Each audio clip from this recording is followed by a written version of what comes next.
Namo tassa bhagavato arahato sama sambuddhassa. Namo tassa bhagavato arahato sama sambuddhassa. Namo tassa bhagavato arahato sama sambuddhassa. Iyasa papang katang kamang kusalena pitiyati. Soimang lokang pabasyeti abamuto wacandima. Barang siapa yang meninggalkan kejahatan dengan cara melaksanakan kebajikan, maka ia akan menerangi dunia ini bagaikan bulan tak berawan.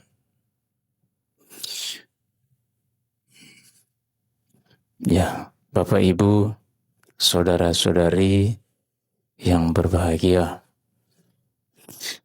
pada malam hari ini, karena berbagai macam sebab yang saling kait-mengkait, maka kita bertemu di Wihara Mahasampati ini. Nah, Bapak Ibu saudara-saudari, seiring dengan pengalaman saya kalau ceramah begitu ya, ini fenomena yang sedikit mulai berubah ya. Di wihara-wihara itu yang paling banyak itu perempuan atau ibu-ibu. Di sini pun sama. Ya, lihat tuh, coba dihitung jumlahnya berapa ya. Bahkan pernah di Jakarta itu, Bapak Ibu Saudara-saudari, saya ceramah panjang lebar, saya menggunakan Bapak Ibu, ibu-ibunya senyum-senyum. Kenapa ini senyum-senyum?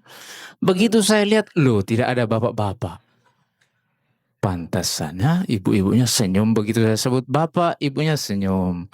Karena memang tidak ada bapak-bapak. Nah, dan ternyata itu hampir semua wihara begitu loh. Saya tidak tahu ini fenomena apa. Tapi yang jelas, dan contoh selanjutnya yang tadi ambil atas sila perempuan semua. Nah, saya dengar suaranya perempuan semua. Nah ini, berarti kesadaran di dalam mempraktikkan hal-hal yang bernuansa spiritual, ini kaum perempuan yang sekarang lagi naik daun gitu. Laki-lakinya tidak tahu ini, lagi bergumul di mana ini. Nah, Bapak Ibu Saudara-saudari, salah satu tujuan kami menyampaikan dhamma tidak hanya untuk memberitahukan hal yang belum Bapak Ibu tahu, tetapi mengingatkan dan mendorong ya. Karena manusia itu dikatakan tempatnya salah dan lupa. Ya, lupa loh Bapak Ibu Saudara-saudari. Jadi bapak-bapak ini kalau lagi bahagia kadang lupa punya istri di rumah loh. Kalau tidak diingatkan dia, oh iya ya saya punya istri di rumah ternyata. Makanya selalu diingatkan. Nah tugas kami untuk membawakan dhamma ini Bapak Ibu Saudara-saudari sudah tahu kadang. Tetapi seringkali lupa tadi itu. Terlalu banyak yang dipikirkan. Makanya tugasnya kami para Bante ini ingatkan, ingat terus.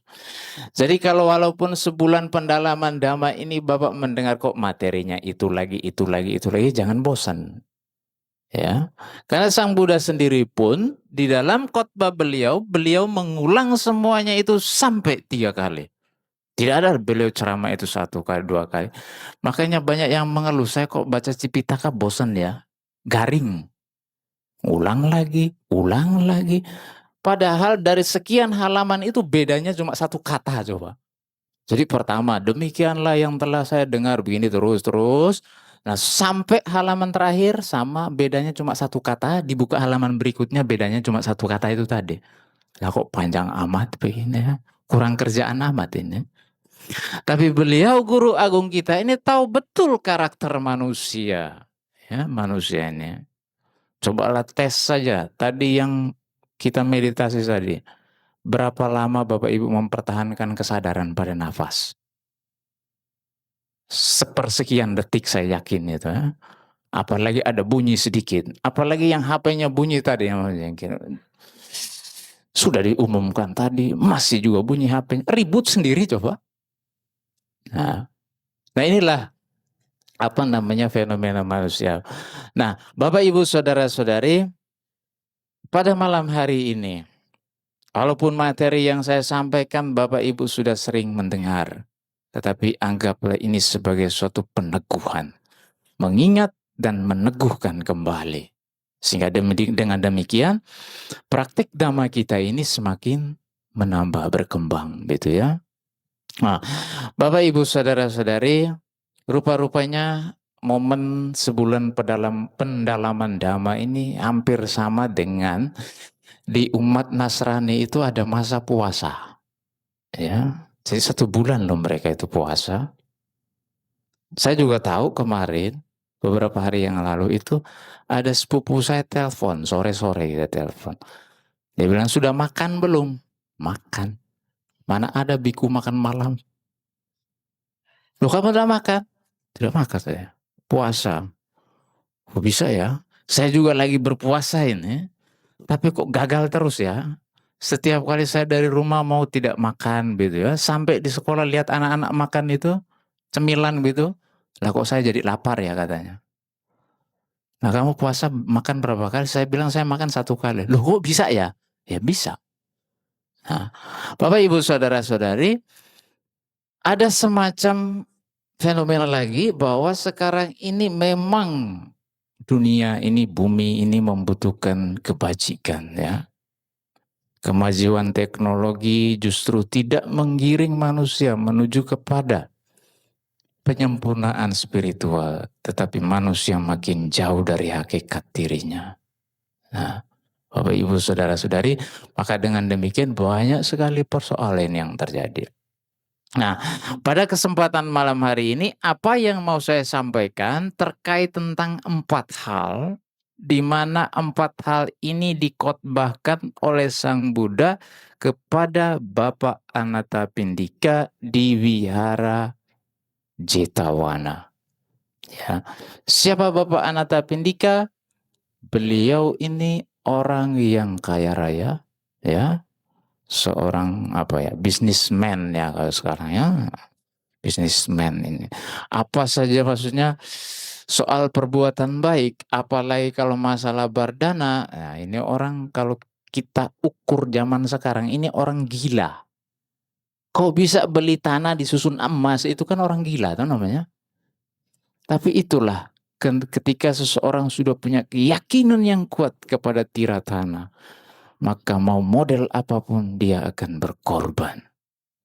Untuk apa? Ya untuk kemajuan spiritualnya dia sendiri sebenarnya.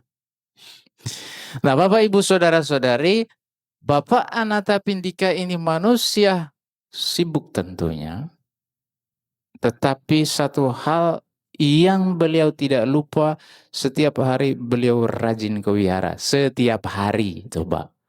Nah, kita umat Buddha ini berapa kali ke wihara? Ya, kalau lagi hari baik, Bante, baru ke wihara. Kalau lagi hari baik, persoalan sekarang sampai meninggal, pindah alam juga tidak ada hari baik-baik terus ya. Nah, apa yang terjadi Bapak Ibu Saudara-saudari? Wihara yang dibangun begitu bagus. Nah, ini yang Mahasampati ini tidak tahu kapan ya nanti. Nanti kalau sudah bagus, Bapak Ibu Saudara-saudari yang ada sekarang ada ini ya rajin terus ke wihara. Ya. Karena fenomena yang terjadi selanjutnya, dari wiharanya tidak bagus itu umatnya akur. Berjuang bersama loh. Begitu wiharanya sudah indah bagus, muncullah dinasti A, dinasti B, dinasti C. Ribut jadinya. Jadi wihara yang seharusnya menciptakan harmoni, yang ada adalah disharmoni. Kenapa? Terlalu banyak dinasti di sana. Padahal dulu wiharanya kecil, itu akur loh. Sudah tidak saling apa lagi, pokoknya menawarkan diri gitu loh. Ya. Merasa bahwa ini adalah wihara saya. Ini semua tempat sama Bapak Ibu. Mau dimanapun sama. Di mana saja seluruh Indonesia sama. Nah, Bapak Ibu Saudara-saudari, begitu banyak kesadaran kita umat Buddha belum muncul bahwa betapa pentingnya ke wihara. Nah, ini kalau setiap khotbah harus disinggung. Kenapa harus disinggung? Karena banyak umat Buddha yang pintar. Pintarnya begini, saya itu Bante, Winaya saya hafal, Sutta saya hafal, ini umat awam ya, Abhidhamma saya hafal. Karena ikut terus kursus Abhidhamma dari A sampai Z ikut. Terus ditanya, wiharanya mana? Oh, wihara saya ada di mana-mana Bante. Dan ternyata orang ini tidak pernah ke wihara. Nah, alasannya apa?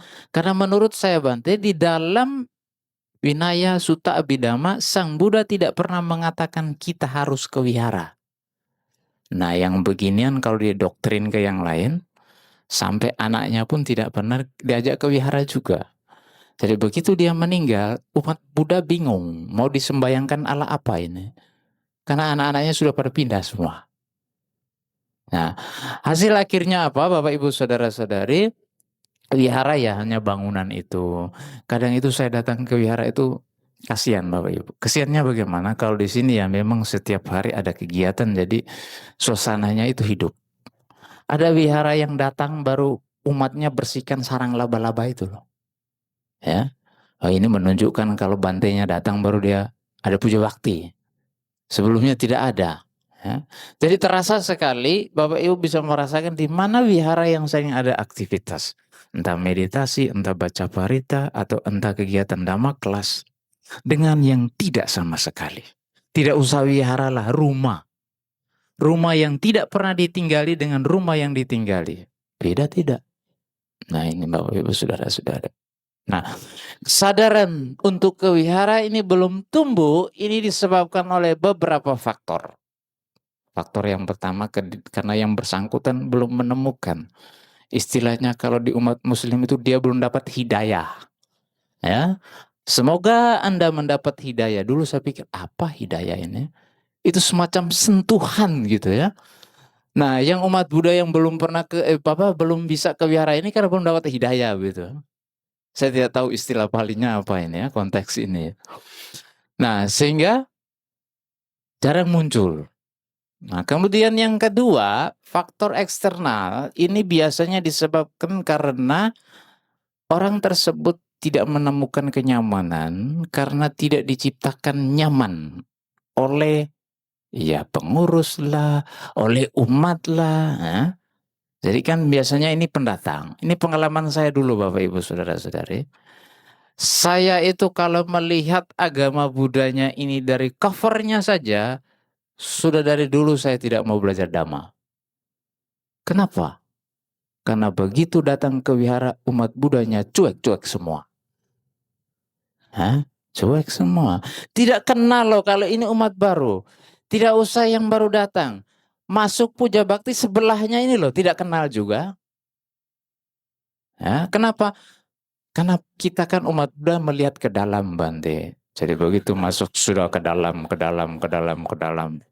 Senyum juga tidak. Kenapa? Tidak boleh senyumkan Dhamma harus serius.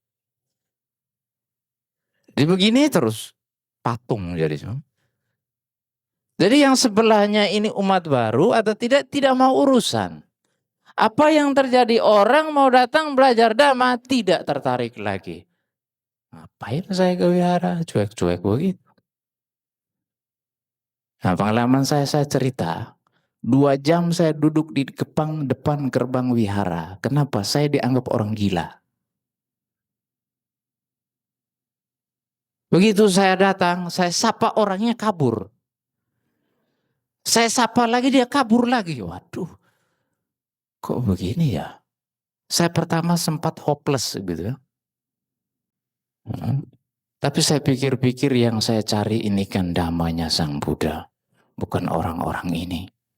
Tapi karena saya ini masih sebagai manusia yang masih berada di dalam jasmani ini dengan batin ini di mana saya harus berelasi. Ketika relasi yang didapat adalah relasi yang tidak nyaman, apa yang terjadi? Semangat itu bisa kendor loh.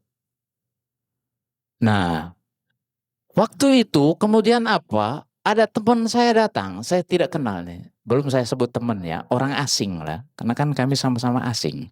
Saya pikir dia adalah orang di wihara itu. Entah umat, entah pengurus. Dia datang ngajak ngobrol saya. Mas, mau belajar ajaran budaya?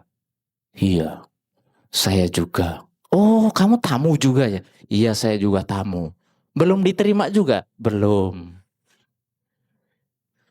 Oh, pantesan. Begitu akhirnya tiba-tiba kemudian entah bagaimana yang terjadi, ini mungkin proses pretest kali ya. Ah, masuk ke dalam. Begitu ngobrol-ngobrol, orang pertama yang tadi saya dekati, dia bilang, saya pikir kamu itu orang gila. Hah? Karena hampir setiap hari wihara ini didatangi orang gila. Oh, pantesan. Nah, kenapa orang tadi menyapa saya, ternyata dia juga begini gitu. Jadi saya baru tahu orang stres pasti ketemunya dengan orang stres. Ah, saya coba tes, saya lagi stres, nanti ketemunya pasti orang yang stres. Nanti ribut sendiri loh berdua. Kalau ketemu yang waras dia kabur dengan sendirinya. Kenapa? Gelombangnya tidak sama. Nah, bisa dicoba loh ini. Saya sudah coba itu. Setiap kali saya ketemu pasti orangnya lagi galau. Kenapa? Karena saya juga galau. Kalau ketemu yang waras, yang sehat, yang damai tidak lama dia. Orang bilang auranya itu ciong gitu. Hmm. Nah, Bapak Ibu Saudara-saudari, inilah yang menjadi persoalan kita umat Buddha. Kita bangun wihara secara fisik bagus indah, tetapi mohon dibekalkan juga dengan manusia-manusia yang humanis. Pengurusnya, tidak usah pengurus lah. Kalau sudah merasa wihara Mahasampati ini milik saya, bagian dari keluarga besar Mahawihara Mahasampati. Kalau ada orang datang, sapa. 3S itu loh. Apa? Senyum, sambut, sapa. Senyum dulu dia dari jauh. Oh iya. Dari jauh sudah mau apa? Kabur orang. Sudah senyum. Wah, ini orang ramah. Begitu dia dekat, sapalah dia. Ya mari. Nah, sambut dia, suruh dia duduk. Bapak Ibu kalau lihat itu tempat lain gitu ya.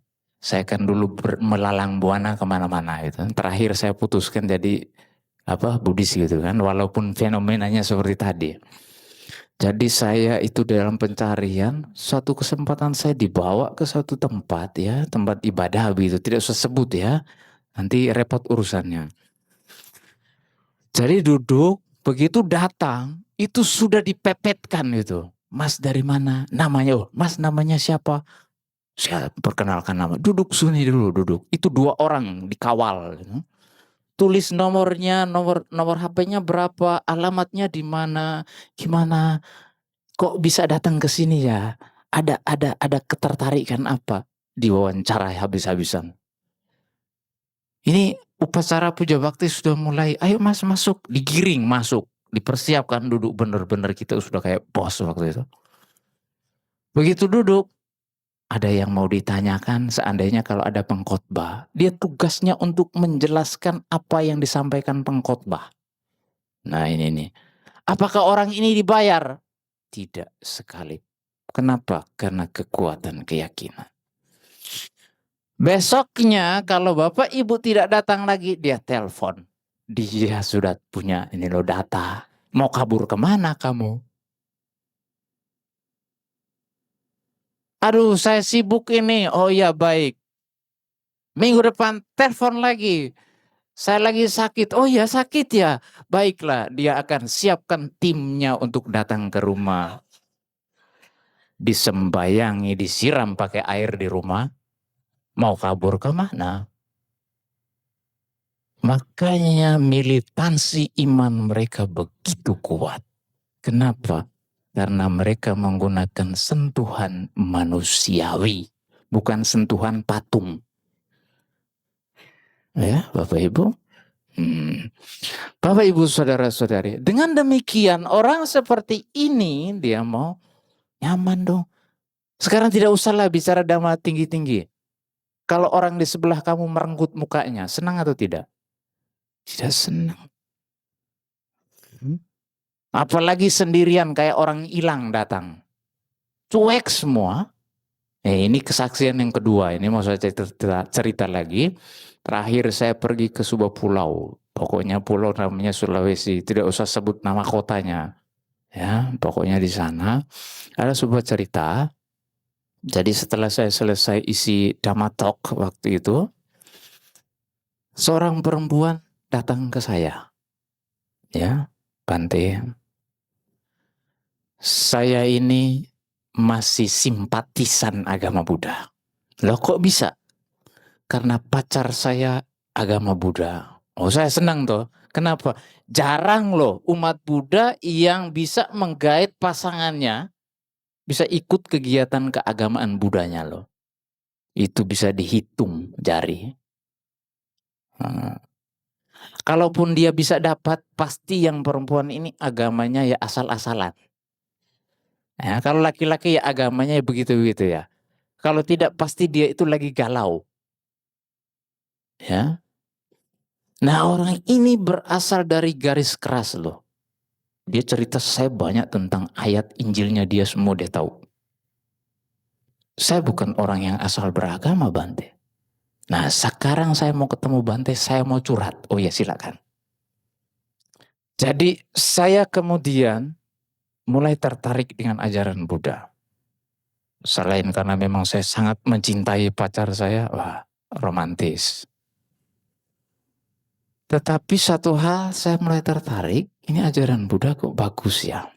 Tapi hal yang mengganjal di pikiran saya, Bante, kalau saya datang ke wihara, saya seperti orang asing. Sudah berapa kali ke wihara? Sudah 1 bulan, asing sekali rasanya. Bukan asin ya, asin air laut.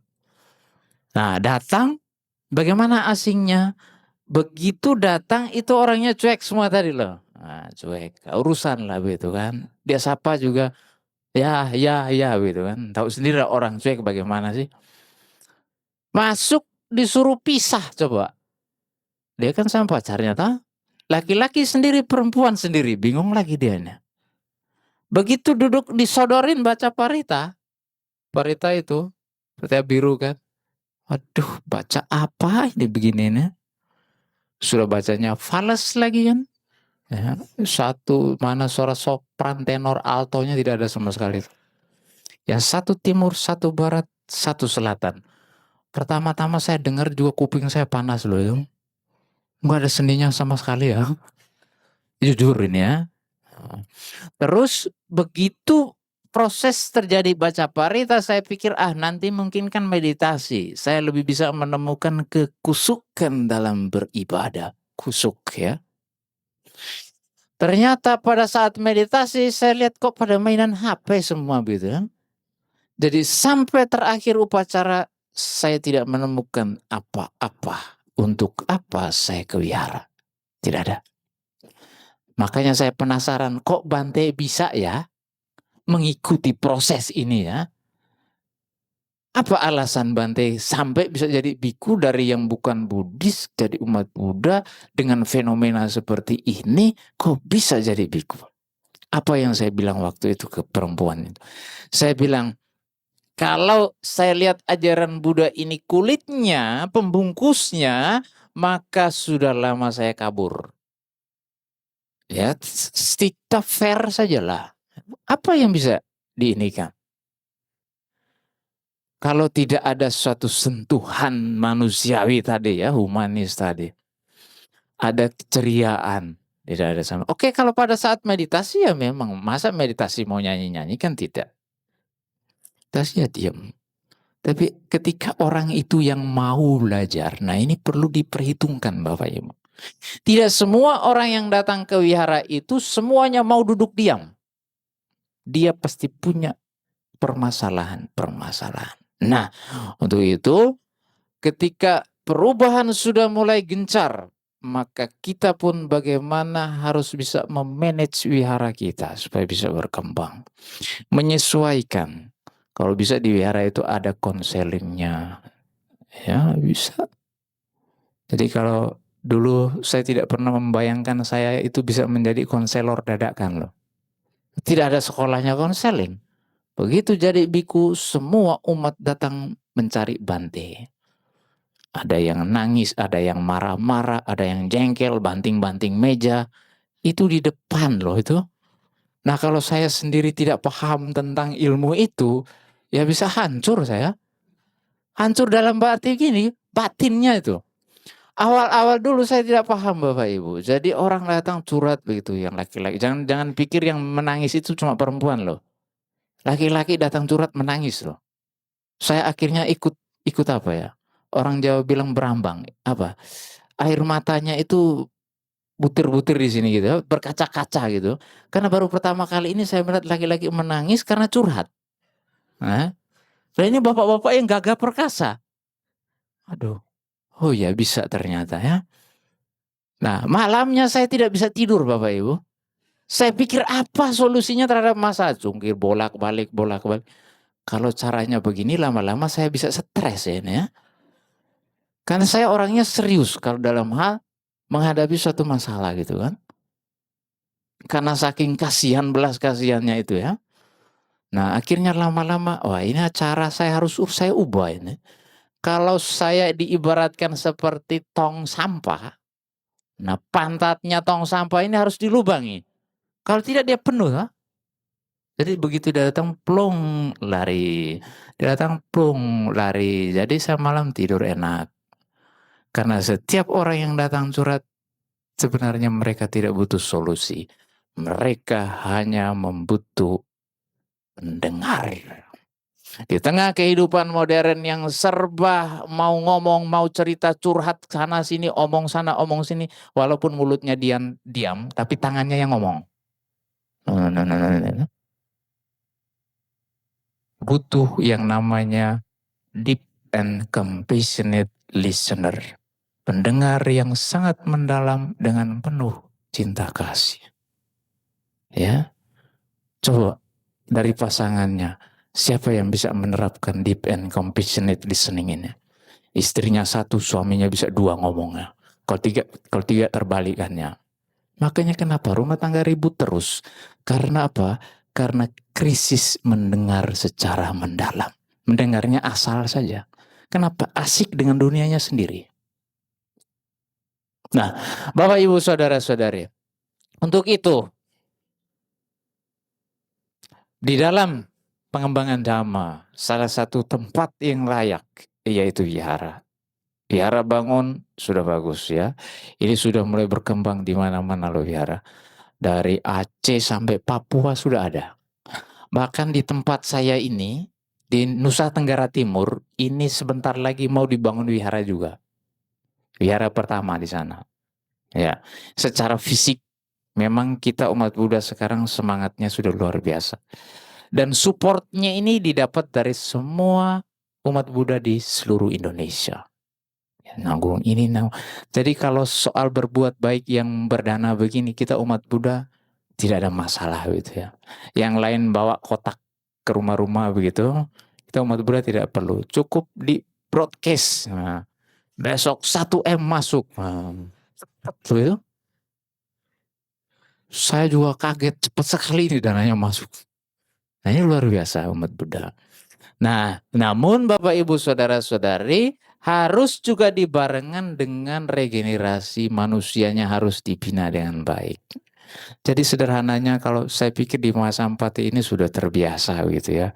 Karena wihara ini bukan wihara yang pasif, wihara yang aktif, yang berkembang setiap tahun terus dengan ada kegiatan.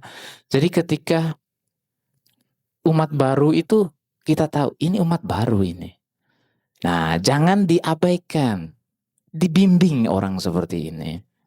Karena begitu dia merasa nyaman di wihara, besoknya nanti dia akan mereferensikan lagi teman-temannya untuk datang.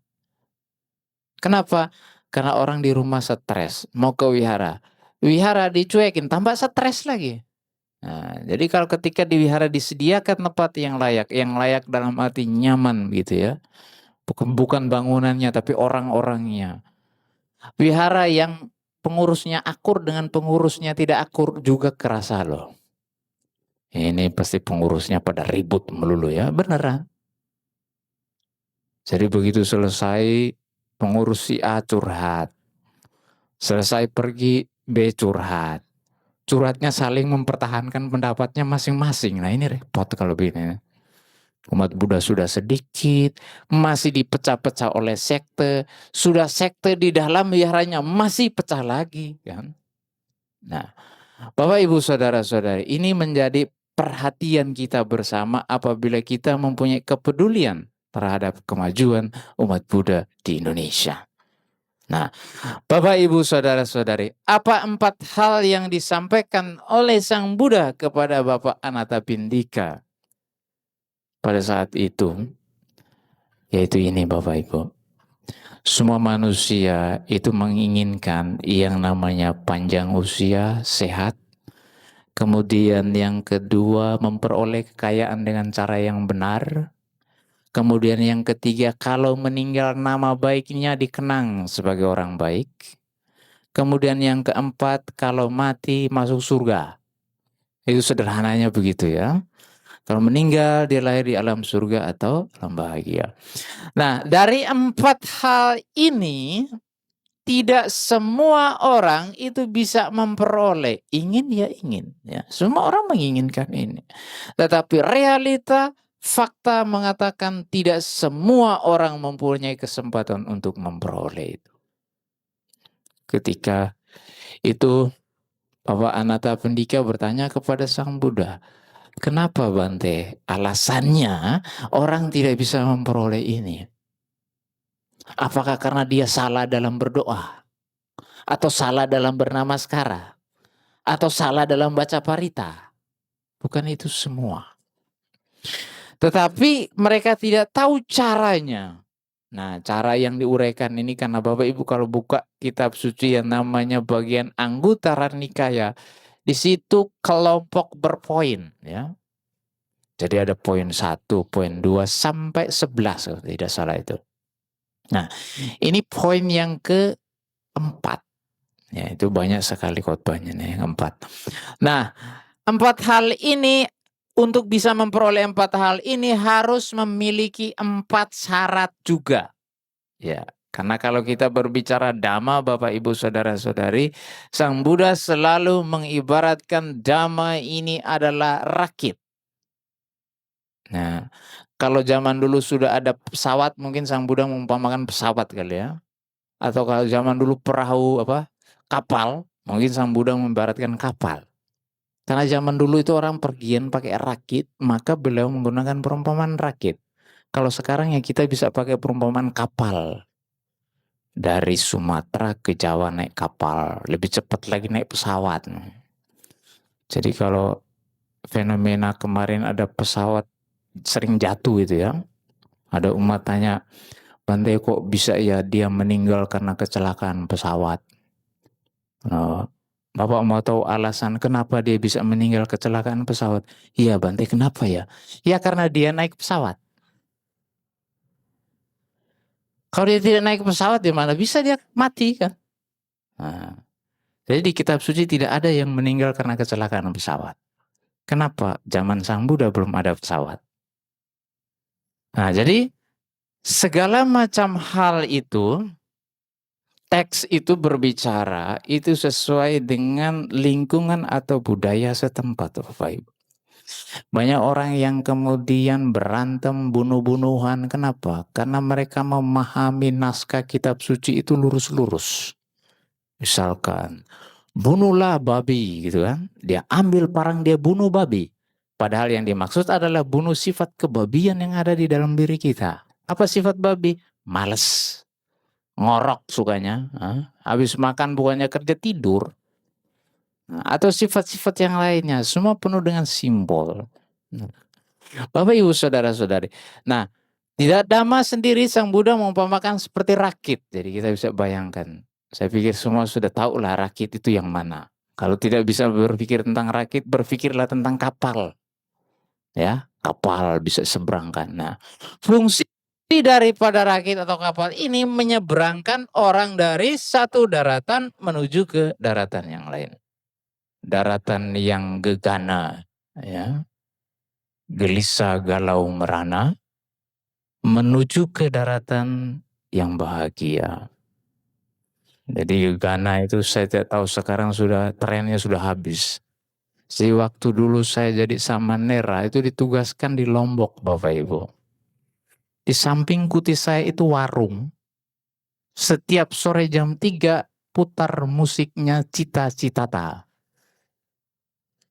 Ayo goyang dumang.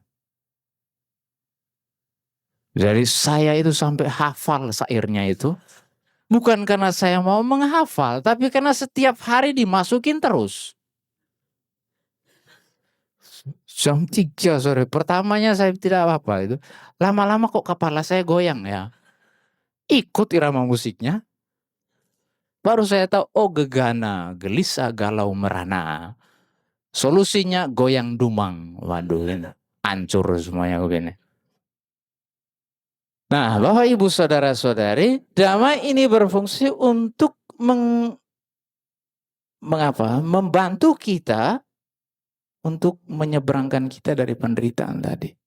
Atau bahasa damai mengatakan duka. Duka itu apa saja sih sebenarnya? Kesedihan, ketidakpuasan, ratap tangis, kemudian apa lagi? Keputusasaan ini loh. Zaman sekarang ini orang mudah sekali putus asa. Nah ini duka juga. Nah fungsi daripada damai ini adalah supaya membantu kita ini. Jadi damai ini sebagai penolong. Asalkan syaratnya kita mau pakai damai itu. Mau tidak kita pakai damai atau kita hanya cuma mengagung-agungkan ini loh damai saya, ini loh rakit saya bagus. Nah, rakitnya digendong dibawa kemana-mana, ini rakit saya bagus, mana punyamu? Nah, tidak dipakai untuk menyeberang. Nah, karena tujuannya itu menyeberangkan orang dari penderitaan menuju kebebasan penderitaan, maka apa yang Sang Buddha ajarkan ini adalah cara-cara semua. Cara atau syarat ya. Kalau mau mencapai ini syaratnya bagaimana? Kan begitu. Kalau mau kerja di sini syaratnya bagaimana? Nah, itu semua ciri khas Dhamma begitu.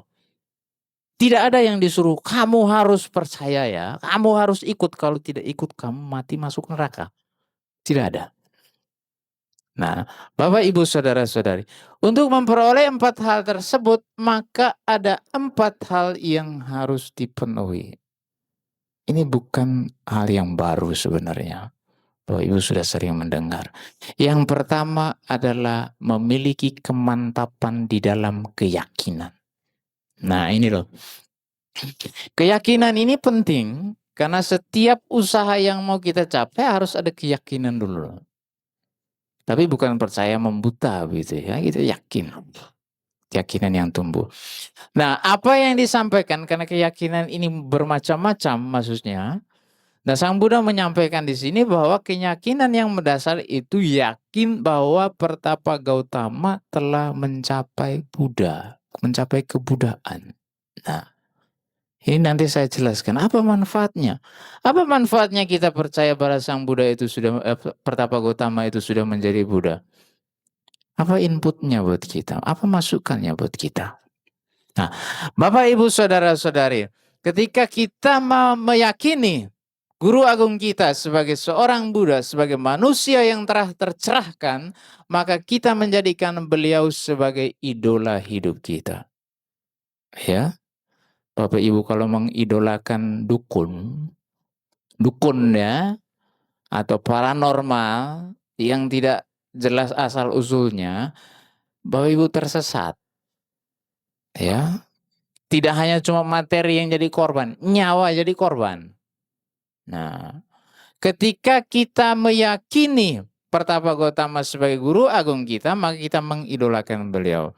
Untuk bisa mengidolakan beliau ini, maka kita harus tahu dulu siapa itu Sang Buddha. Nah, banyak sekali kita tidak tahu bahwa Sang Buddha itu lahirnya di India. Ada yang mengatakan Sang Buddha lahir di mana? Di Cina. Karena umat Buddha yang ada di Indonesia ini kebanyakan keturunan dari Cina katanya. Apalagi ketika dia lihat patung Buddhanya matanya sipit, pipinya tembem. Lengkap sudah, dia mengatakan Sang Buddha lahir di Cina. Tuh lihat patungnya.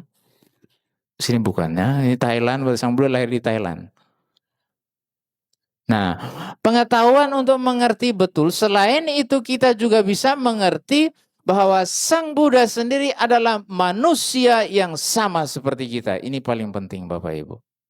Karena ketika kita menganggap Sang Buddha ini dewa, maka kita akan meletakkan dia jauh tinggi di atas. Setiap hari kita sembahyang nangis-nangis minta berkah dari beliau.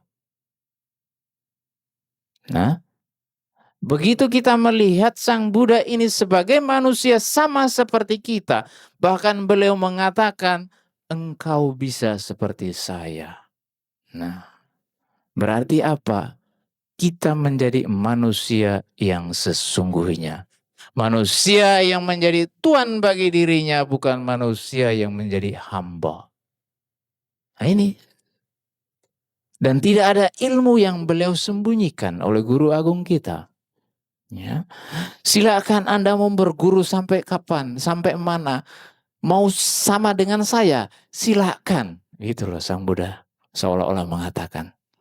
Kau mau jadi Buddha seperti saya, silakan. Tidak ada yang saya rahasiakan. Bapak, Ibu, Saudara-saudara.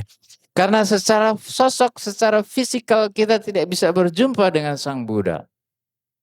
Tapi melalui kita membaca riwayat hidup beliau, kita bisa menemukan, kita bisa membuat penggambaran Sang Buddha itu seperti apa. Nah, dari situlah timbul rasa emosi keterhubungan dengan beliau. Jadi ketika saya mengenal Dhamma pertama, Bapak Ibu Saudara-saudari, setelah saya tahu Dhamma ini luar biasa, saya mau tahu siapa gurunya. Ya, saya baca riwayat hidup Buddha Gautama. Oh, beliau ini lahir di sini, kemudian beliau menjadi pertapa. Beliau punya anak dulu. Karena dulu waktu saya SD, SMP bahkan, SMP ketika saya tanya, Pak Guru, agama Buddha itu apa? Katanya itu agama yang sudah kuno. Oh ya, ya. Terus umatnya ada di mana? Adanya di gunung-gunung. Sudah kuno di gunung pula. Nah, kenapa orang bisa punya stigma seperti ini? Karena mereka tidak tahu. Dan itu ditekankan kepada orang yang di luar Buddhis. Ya. Jadi Bapak Ibu Saudara-saudari tidak kaget kalau anaknya yang bukan anaknya yang sekolah di sekolahan yang bukan Buddhis, yang sedikit fundamental. Nah, itu sudah ditanamkan yang beginian. Apalagi kalau lihat patungnya banyak amat. Nah, itu kok patungnya banyak amat, menyembah berhala itu.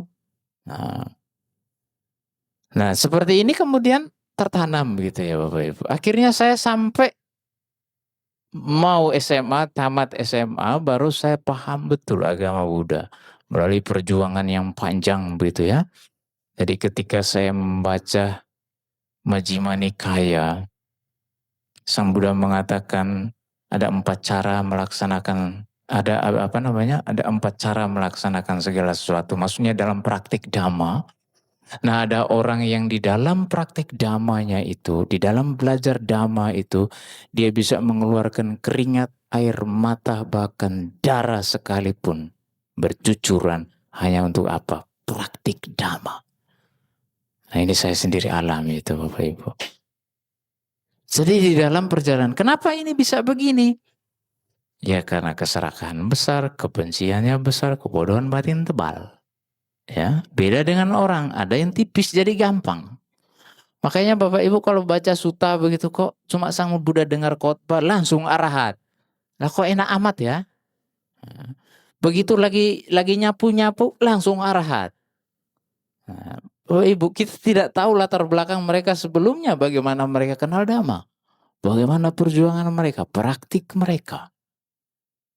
Nah, Bapak Ibu Saudara-saudari, dengan mengerti siapa itu guru agung kita, maka kita akan mengikuti, menyerap nilai-nilai yang ada di dalam diri beliau, yang beliau praktikkan. Apa itu? Yang pertama adalah nilai perjuangan. Ya. Perjuangan ini penting supaya apa? Supaya ini menetralisir apa? Budaya hidup kita sekarang. Apa budaya sekarang? Berpikir instan. Ya. Padahal Bapak Ibu Saudara-saudara yang instan cuma satu, mie instan. yang lain harus diperjuangkan. Kita setiap saat ini dibombardir, dimasukkan di apa ya, dipengaruhi, semua serba instan-instan. Bahkan sampai disuruh gandakan uang pun mau loh itu. Padahal secara logika ini tidak jalan. Bagaimana mungkin? Bagaimana serinya kan begitu kan? Kalaupun dia ganda bagaimana nanti hitungan serinya bagaimana? Oh itu kan semua tergantung yang di atas atau yang di samping atau yang di mana gitu kan. Tapi ketika kita melihat perjalanan hidup diri beliau, guru agung kita, bagaimana beliau menjadi Buddha?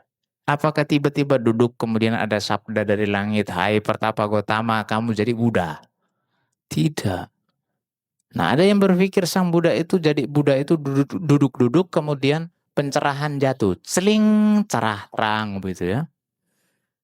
Tidak Bapak Ibu. Nah kita lihat hidup beliau. Beliau ini kalau waktu beliau lahir ya Bapak Ibu Saudara-saudari ini diramalkan ya. Ada peramal tuh waktu itu kalau Bapak Ibu baca. Nah dari sekian peramal yang mengatakan bahwa beliau ini kalau tidak jadi raja maka jadi Buddha. 3 peramal. Peramal yang paling muda yang dikatakan kondanya, beliau mengatakan anak ini kalau besar pasti jadi Buddha. Pasti loh itu. Tapi apakah beliau kemudian duduk diam menunggu takdirnya dari langit? Tidak. Beliau meninggalkan anak dan istrinya, bahkan dihujat sebagai suami yang tidak bertanggung jawab. Bapak tidak tahu diri ya. Anak baru lahir kok dia pergi gitu kan.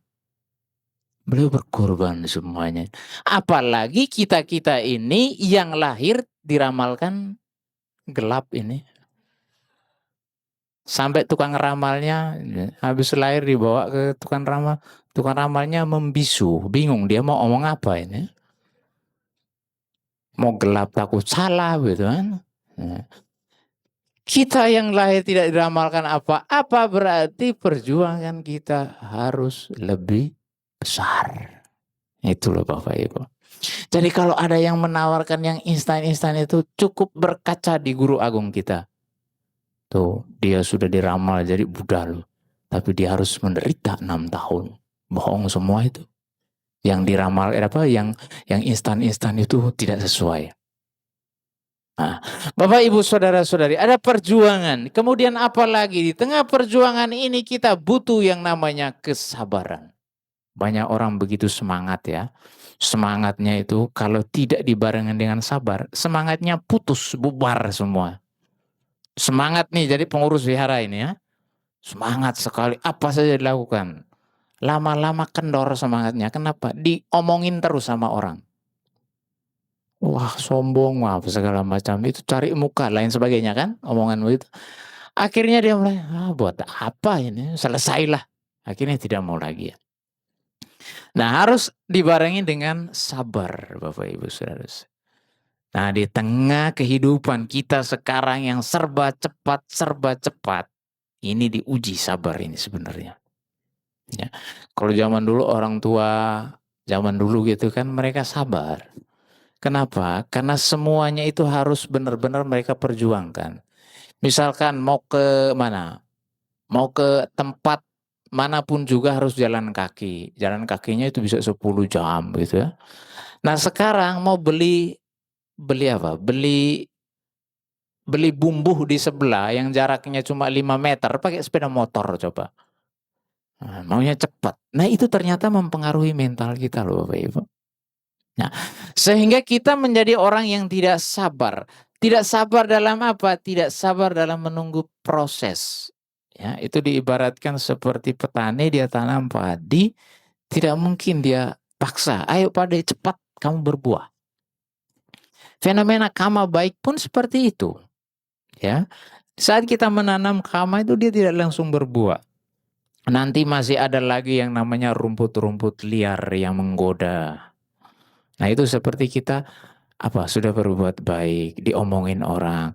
Waktu saya itu tidak jadi pengurus wihara, hidup saya kok bahagia ya Bante. Begitu saya jadi pengurus wihara kok saya dicaci maki, dihujat terus. Anggap saja itu rumput liar yang datang menggoda sang padi. Nah, maka timbullah kesabaran. Oh iya, sabar, nanti juga akan ada hasilnya. Nah, perjuangan kemudian kesabaran Bapak Ibu Saudara-saudari. Ini yang memperkuat kita di dalam perjalanan hidup ini. Nah, kemudian kalau mau bahas tentang nilai-nilai yang bisa kita ambil dari sosok seorang guru agung kita, banyak sekali Bapak Ibu. Nah, kesabaran ini sendiri pun bukan sesuatu yang kita kita harapkan kemudian tiba-tiba datang. Bante saya ini kan orangnya tidak sabar. Ya sudah, saya memang tidak sabaran. Nah, ini berarti kalau anak itu tidak mau sekolah. Ya. Jadi di dalam kehidupan kita ini yang namanya sabar ini pun ada level-levelnya ya. Makanya orang mengatakan dia masih kelas 1. Berarti level sabarnya masih kelas 1. Nah, Sang Buddha begitu sabar karena di beliau sudah levelnya doktor ya. Sabarnya itu doktor. Bagaimana kok beliau bisa sabar sampai doktor? Ya karena beliau sekolah. Sekolah dulu dari TK, SD. Nah, sekolahnya itu di mana? Ya di kehidupan ini. Ya, di kehidupan ini. Jadi kalau bicara tentang sabar ini banyak kisah. Saya teringat kisah seorang filsuf gitu ya, Socrates. Bapak Ibu pernah dengar? Saya tidak tahu beliau kenal Buddhisme atau tidak, tapi beliau dikenal sebagai bapak bijaksanawan. Nah, di luar pemikiran beliau yang luar biasa, di luar filsafat beliau yang luar biasa, kehidupan rumah tangganya itu ternyata ribut. Beliau sih tidak ribut, Socrates ini. Istrinya itu ngomong, ceramah terus. Bangun pagi ceramah, malam ceramah terus. Pokoknya non-stop ini mulutnya ini. Ini kalau bapak-bapak zaman sekarang langsung diceraikan. Talak 3 gitu. Bukan 1, 2, langsung 3. Nah, suatu kesempatan setiap hari Socrates ini bertemu dengan teman-temannya ini dengan bahagia, dengan senang gitu kan. Nah, ketika waktu itu dia datang sedikit murung gitu, sedikit tidak happy gitu. Teman-temannya tanya, kenapa kamu hari ini tidak bahagia? Apakah istrimu yang cerewet itu omong yang menyakitkanmu? Apa yang dijawab oleh Socrates? Dia bilang, kamu salah kawan. Hari ini istri saya tidak ngomel-ngomel saya karena dia sakit gigi. Harusnya kan kamu senang tidak dapat sarapan dari dia, omelan. Dia bilang, justru hari ini saya kehilangan satu kesempatan untuk melatih kesabaran saya. Jadi ibu pulang ngomelin bapaknya. Tuh Bante bilang, bapak harus sabar, makanya saya uji terus ini. Nah, ini bentuk latihan Bapak Ibu. Jadi kesabaran itu jangan menganggap saya ini orang yang tidak sabar. Ya sudah. Di situ sudah ada mental block. Kita menutup diri kita untuk tidak berkembang. Ya baik, saya akan latih. Betapa sulit pun saya akan latih terus. Karena setiap hal yang kita peroleh perkembangan batin. Kalau mau omong sederhana ini kan fisik dan batin ini ya. Fisik ini kan dia kita lihat berkembang terus tuh Bapak Ibu. Setiap detik. Nah pertanyaannya batin kita ini berkembang atau tidak? Fisiknya bisa 40 tahun tapi batinnya bisa baru 10 tahun. Nah itu tadi. Tidak seirama jadinya. Nah ada yang fisiknya 20 tahun umurnya. Tapi batinnya dia sudah matang. Sudah masak. Dari mana? Dari kesediaan diri untuk melatih. Maka hati-hati membuat sugesti dalam diri. Saya ini orang yang tidak sabar. Saya ini memang orangnya begini. Mau apa? Ini maka kita menyusahkan diri kita. Oh ya terima saja. Ada nasihat, ada fitnaan, ada caci maki. Terima saja. Ini kesempatan saya untuk belajar. Ini soal-soal yang harus saya selesaikan. Karena saya ini anak sekolah. Kelas saya adalah kehidupan ini. Guru saya adalah siapa saja. Ya, siapa saja adalah guru saya. Nah, Bapak Ibu saudara-saudari, ini baru poin 1 ya. Sudah 8:30. Nah, geser ke poin kedua, yaitu kemantapan di dalam moralitas. Yang pertama mantap di dalam yakin, sudah saya jabarkan tadi Bapak Ibu. Kalau mau ditarik-tarik terus sampai besok pagi juga bisa gitu kan. Satu poin. Nah, kita geser ke poin kedua. Mantap di dalam moralitas. Artinya apa? Menjadikan sila ini sebagai gaya hidup, lifestyle. Itu sila, ya. Kalau kita praktek silanya ini masih ya sewaktu-waktu, nah ini belum masuk mantap. Kalau mantap keyakinan tadi itu, ya saya yakin Bapak Ibu yang ada di sini kan sudah sering mendengar Dhamma, sudah ini, yakinlah guru agung saya itu Sang Buddha, mantap. Cuma sekarang kita lari ke poin kedua, ke area praktis, praktek ya. Praktek, sudahkah mempraktekkan sila? Sudahkah menjadikan sila sebagai gaya hidup? Nah ini diri sendiri yang menjawab. Nah, apa yang dimaksudkan di sini?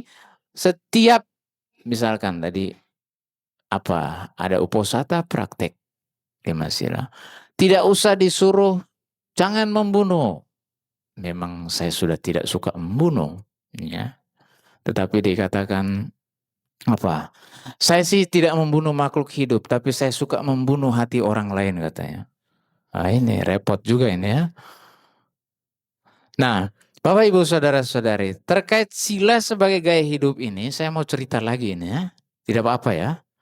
Ini tentang saudara saya pikir dulu pernah saya cerita di sini. Tapi tidak apa-apa saya cerita ulang. Ini terkait dengan kemantapan di dalam sila.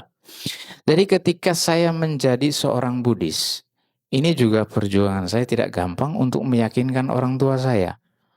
Begitu sudah mau jadi biku, wah ini lebih berat lagi tantangan. Tapi saya yakin, Dhamma adalah jalan hidup saya. Apapun yang ada di depan saya akan terima sebagai konsekuensi logis dari kehidupan saya. Nah, jadi begitu saya jadi biku, ini saudara sepupu saya yang biarawati, orang berpengaruh di NTT, dia telepon saya. Kamu sudah jadi biksu ya? Ini sudah. Kamu bahagia? Oh bahagia sekali. Kamu tidak takut nanti kalau mati masuk neraka? Tidak apa-apa, saya kan belum pernah ke neraka. Hitung-hitung jalan-jalan di neraka. Jadi dia itu serius sekali begitu mengajak saya untuk meyakinkan saya bahwa jalan saya ini miring gitu ya, serong gitu. Saya sudah biasa Bapak Ibu saya berhadapan dengan orang-orang seperti ini. Nah kemudian capek sendiri dia, ya sudah tidak lagi menelpon saya. Lama itu, hampir setahun mungkin. Setahun apa 6 bulan saya lupa. Tiba-tiba dia telepon saya dengan suara yang sedikit serak.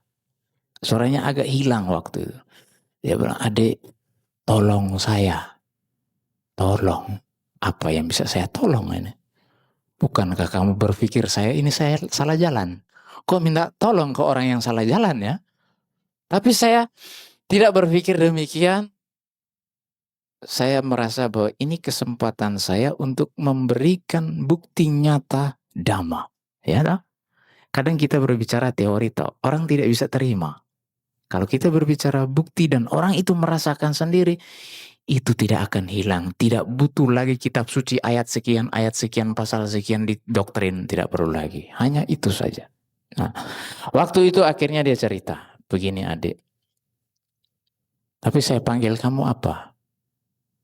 Ya, nama saya Biku Atapio. Kan saya senang gitu kan, maksudnya ini loh nama yang diberikan Biku Atapio. Dia bilang, apa itu Pio-Pio? Ya itu nama saya. Aduh susah, Atapio apa itu Pio-Pio? Akhirnya dia panggil saya dengan nama yang biasa dia panggil. Nama saya kan Don. Gitu. Sudah saya panggil Don saya. Tapi tolong di depannya ada Bante. Saya sudah biku. Nah itu kan. Ya terserah lah pokoknya. Begini adik. Saya itu sakit di tenggorokan saya ini tidak sembuh-sembuh. Kepala saya pusing tidak sembuh-sembuh juga. Loh kan ke dokter kakak. Saya bukan dokter. Saya sudah ke dokter, saya sudah minum obat, tetap saja tidak sembuh. Tiba-tiba entah kenapa saya berpikir tentang kamu. Wah, ini berarti harapan saya untuk meyakinkan keluarga saya ini terjawab gitu ya. Saya selalu bertanya, bagaimana caranya saya meyakinkan keluarga besar saya tentang Dhamma?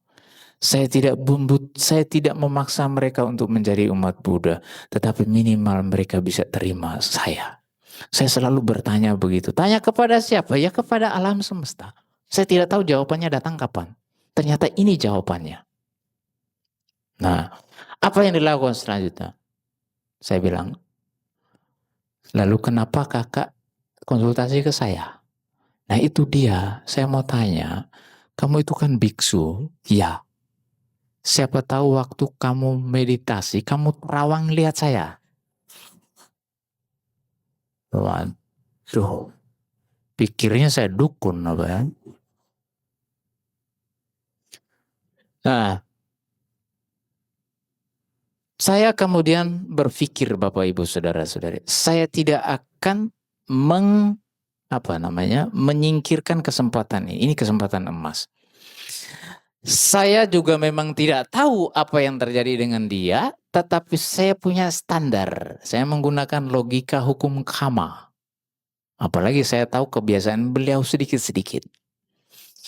Sekarang saya tahu kakak sakit apa. Oh ya, yang betul. Ya benar. Saya tahu.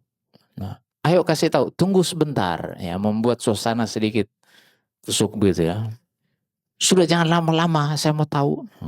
Yakin mau tahu? Ya yakinlah, buat apa kalau saya tidak mau tahu saya telepon kamu? Begini, kakak itu kan sukanya bunuh ayam, gorok di leher toh. Oh iya, saya suka gorok di leher ini loh. Terus kalau ayamnya tidak mati dipukul di kepala kan? Iya, dipukul di kepala. Makanya leher itu sakit, suaranya sampai hilang, kepala pusing tidak sembuh-sembuh. Itu namanya karma buruk berbuah. Wah, dia langsung. Lalu bagaimana caranya? Nah, tunggu dulu. Sabar gitu kan. Kayak yakin ini karena perbuatan itu? Ya pikir-pikir, iya juga ya, saya suka gorok ayam di leher.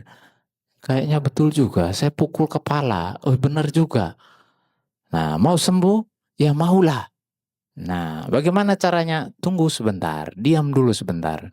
Bapak, Ibu, Saudara-saudari, disinilah saya paham kenapa begitu banyak orang mudah sekali, maksudnya mudah sekali dibohongi gitu kan, ditipu, karena kesadarannya berada pada titik ini gitu loh.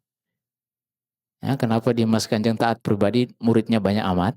23.000 orang-orang pinter. Karena dia mampu menggiring orang pada titik kesadaran ini.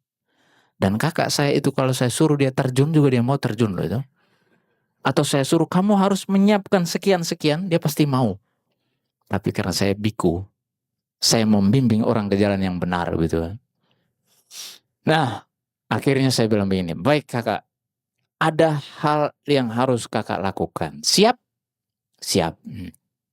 Begini, di wihara itu ada binatang, di wihara, di tempat tinggal kakak itu ada binatang apa? Jangan sebut cicak, lalat, nyamuk ya. Nah, sebut binatang yang lain. Ada anjing di sini. Waduh, anjing dilepas jadi rica-rica.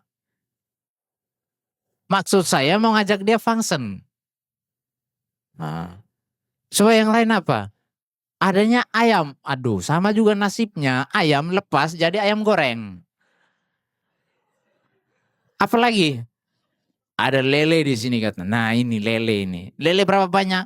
Ada 2 kolam. Waduh, banyak amat lelenya. Masa saya mau suruh dia lepas semua ini 2 kolam? Mau lepas di mana juga kan? Baik, saya pun berpikir. Begini kakak. Kakak ambil itu lele 3 ekor. Ya. Terus kakak pergi ke kali atau sungai terdekat.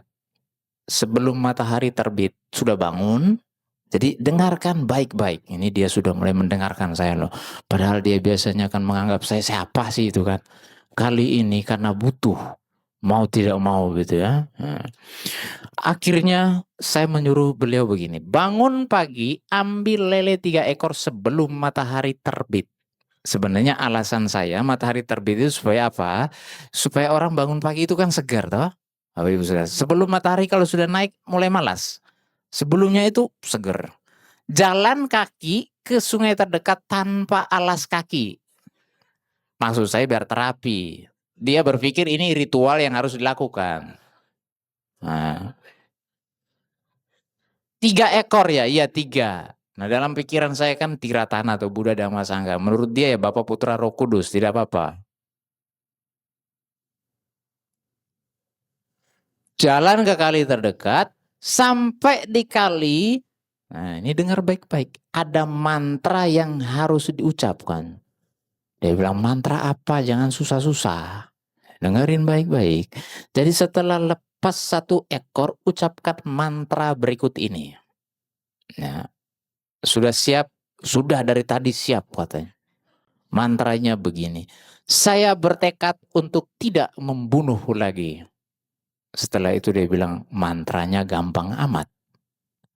Ternyata orang itu kalau identik dengan mantra itu yang susah. Nah, saya salah waktu itu ya. Saya kemudian berpikir, aduh kenapa saya tidak bilang panati pata weramani sika padang sama diame. Saya jamin malamnya dia bolak-balik hafal itu, cungkir balik telepon saya lagi, ini benar atau tidak, ini benar atau tidak. Nanti kalau ada yang curhat begini lagi saya bilang panati pata wera manisika. Sampai sekarang belum ada yang kasus yang begini ya. Sebenarnya saya tunggu juga itu. Nah, kemudian sampai di sana lakukan ini selama 3 hari. Jadi 3 hari bangun pagi bawa lele 3 ekor, setelah lepas 3 ekornya ucap mantra lagi begitu kan. Selama 3 hari tidak boleh telepon saya. Tutup HP-nya, jangan ada telepon. Nah kalau saya telepon, kalau telepon gagal semuanya. Ikut loh Bapak Ibu. Ini orang hebat di sana padahal. Nah, begitu hari ketiga, ya telepon. Telepon, adik terima kasih suara saya sudah muncul kan. Kepala saya juga sudah tidak sakit lagi. Wah kamu sakti ya katanya. Waduh saya dibilang sakti. Saya bilang bukan saya yang sakti kakak. Tetapi yang sakti adalah Guru Agung Sang Buddha Gotama. Apa yang saya sampaikan dengan bahasa saya ini, tetapi landasannya asalnya dari beliau yang dikenal dengan hukum karma. Sederhananya apa atau hukum karma? Siapa yang menanam kehidupan, maka dia akan menuai kehidupan. Siapa yang menanam kematian, dia akan menuai kematian. Ini hukum yang berlaku di alam semesta. Kenapa kakak bisa segar kembali? Ya karena kakak menanam kehidupan. Kenapa bisa sakit? Ya karena kakak menanam kesakitan. Prinsipnya itu saja. Mau Buddha, mau Hindu, mau Katolik, mau Islam. Kalau dia bisa hidup selaras dengan alam semesta ini, hidupnya bahagia. Nah akhirnya kakak saya itu sampai sekarang tidak mau membunuh lagi. Dia tidak mau lagi. Nah karena di sana itu kan kalau mau makan daging itu kan harus bunuh dulu. Ya, saya pikir wah berarti kakak sudah vegetarian dong, hebat dong. Mana saya makan daging? Lah terus caranya bagaimana? Mereka bunuh untuk saya.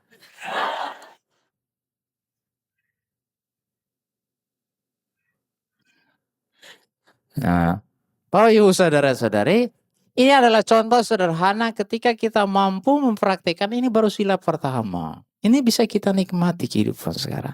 Kadang karena kita tidak mau membuka diri. Kita mungkin punya obsesi terselubung. Sehingga sila yang kita praktekkan seolah-olah tidak punya makna apa-apa. Tapi kalau kita mau membuka diri seluas-luasnya. Menghilangkan obsesi dan lain sebagainya. Kita biarkan, kita benar-benar cermat dengan kesadaran kita terhadap kehidupan kita. Maka setiap hal yang kita lakukan itu implikasinya langsung kepada kita. Nah, termasuk function itu tadi Bapak Ibu Saudara-saudari. Saya biasanya ceramah function begitu, akhirnya saya merenung. Kok saya belum pernah function ya? Saya ceramah function. Seolah-olah yang saya omongkan ini hanyalah apa ya? Kata-kata kosong. Secara emosi saya tidak alami. Pokoknya cerita faktanya bagus ya sudah saya hanya meneruskan gitu kan. Ya sudah dibilang begitu saya tinggal ikut. Tapi akhirnya saya mempraktekkan. Ternyata begitu saya praktekkan function. Nah, begitu saya lepas ikan lele Bapak Ibu. Bapak Ibu perhatikan atau tidak, saya benar-benar memperhatikan waktu itu. Ikan lelenya itu tidak langsung kabur. Dia pergi sebentar, dia goyang-goyang ekornya, dia balik lagi, mulutnya katup-katup begini loh. Seolah-olah dia mau terima kasih gitu. Di situ saya merasakan bahagia sekali. Pantesan orang itu bisa rajin function karena dia menemukan bahagia di sini loh. Terlepas nanti penyakitnya sembuh atau tidak, atau mungkin dia pindah alam ya. Tetapi buah karma langsung sudah dia terima loh. Ya. Jadi baru-baru saya ini sudah singgung function, saya diundang Natal bersama di Kota Kupang. Jadi baru kali itu perayaan Natal saya pakai jubah. Ya karena memang ini undangan dan saya merasa bahwa saya punya tanggung jawab moral gitu kan, saya dari sana. Selesai kegiatan apa, saya minta umat untuk mengadakan function. Umat Budanya cuma satu sama saya, berarti berdua. Yang hadir semua itu umat Kristen semua. Mereka berbondong-bondong mau lihat apa itu pelepasan makhluk hidup, apa tujuannya. Saya menjelaskan semua. Ini sebagai bentuk untuk menghargai kehidupan. Kita pun tidak mau disakiti, maka jangan menyakiti. Nah, inilah bedanya saya bilang. Kalau di Jawa mau function itu orang ikut rame-rame dari belakang gitu ya. Rame-rame dari belakang bawa pancing, bawa serok gitu kan. Nah, kalau di sana kan enggak. Tidak, orang ikut senang gitu. Ini bedanya di Jawa. Jadi kalau function itu saya dengan tukang pancingnya itu atau anak-anak yang ikut itu kuat-kuatan di ini di kali. Kalinya panas loh itu. Saya duduk jaga ikan yang baru saja saya lepas. Jadi kalau dia tidak tahan panas dia kabur. Nah, jadi saya duduk saja begitu. Saya lihat wah sudah pulang, baru pulang saya. Nah, Bapak Ibu saudara-saudari, ini adalah kemantapan di dalam sila ketika kita mampu menjalankan 5 sila, kemudian mampu juga mempraktikkan yang lain. Misalnya kalau tidak membunuh berarti menghargai kehidupan, membebaskan makhluk hidup, berdana dan lain sebagainya. Nah, ini juga banyak sebenarnya yang bisa Bapak Ibu renungkan, refleksikan kembali. Nah, kemudian yang ketiga itu kemantapan di dalam kedermawanan.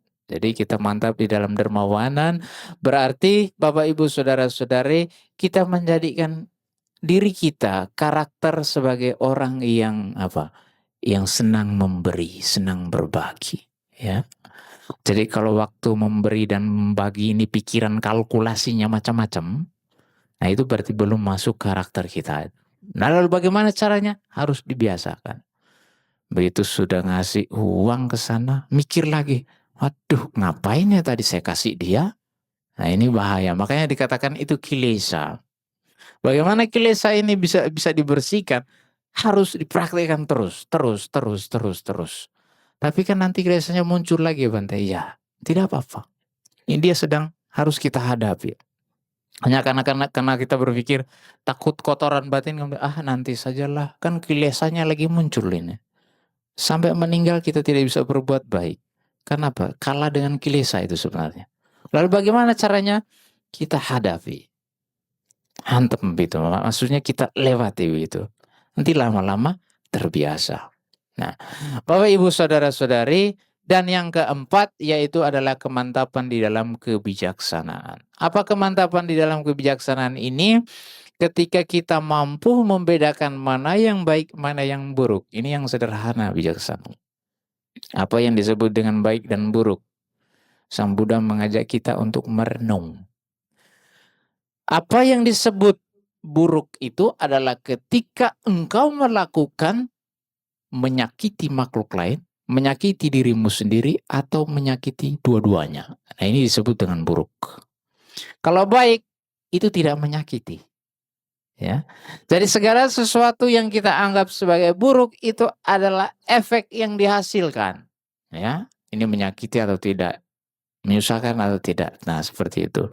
Jadi bukan di ayat sekian sudah tertulis begitu, jadi kita harus ikut. Nah, Guru Agung kita ini kan orang jenius gitu ya. Jadi boleh dikatakan beliau seorang psikolog juga.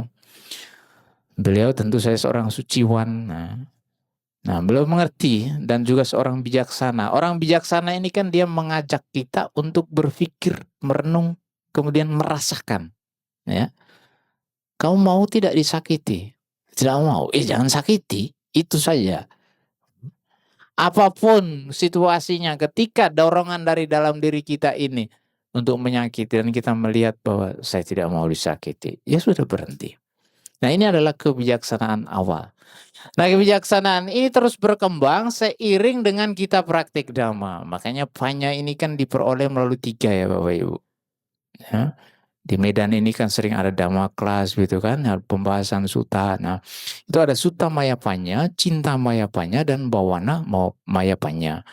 Kebijaksanaan diperoleh dari mendengar, dari membaca gitu kan.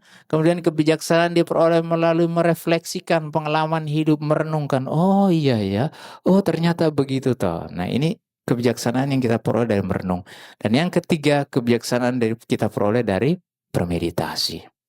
Nah, kebijaksanaan yang tertinggi pada akhirnya kita capai ketika kita mampu menembus 3 karakter kehidupan. Hidup ini adalah selalu berubah, tidak kekal.